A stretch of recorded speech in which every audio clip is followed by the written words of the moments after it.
নমস্কার। চারটি দ্রব্য আমাদের বাড়িতে বাস্তুর ক্ষেত্রে নেগেটিভ প্রভাব প্রদান করে, আপনাদের উন্নতি সমৃদ্ধি আটকে দিতে পারে। 1 নম্বর, বন্ধ হয়ে যাওয়া ঘড়ি। কখনোই বন্ধ ঘড়ি বাড়িতে রাখবেন না। ঘড়ি সময় সূচক, বন্ধ ঘড়ি আপনার ভালো সময় আসতে বাধা দান করবে। আপনার বাড়িতে যদি বাল্ব বা টিউবলাইট কেটে যাওয়া ভাঙা অবস্থায় থাকে, এই দ্রব্যগুলো থেকে আমাদের আলোকিত বা উজ্জ্বলতা আমরা পাই, কিন্তু এই কেটে যাওয়া এবং নষ্ট হয়ে যাওয়া ভেঙে যাওয়া বাল্ব টিউবলাইট জমিয়ে রাখলে কিন্তু আপনাদের জীবনে সমৃদ্ধির ক্ষেত্রে বাধা সৃষ্টি হতে পারে।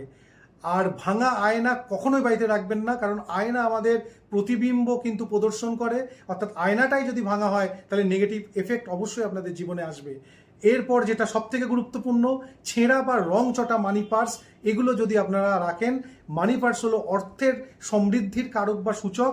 এগুলো ছেঁড়া বা যদি রং চটা হয় আপনাদের অর্থ সমৃদ্ধি বাধাপ্রাপ্ত হবে। তো 4টে জিনিস থাকলে আপনারা বাড়ি থেকে এগুলো ফেলে দিয়ে আসবেন, তবে কিন্তু আপনাদের উন্নতি এবং সমৃদ্ধির ক্ষেত্রে অনেকটা সুযোগ সুবিধা আরও বেশি দেখবেন প্রাপ্তি হচ্ছে। ভালো থাকুন, সুস্থ থাকুন। ভিডিও ভালো লাগলে লাইক শেয়ার করুন। নমস্কার।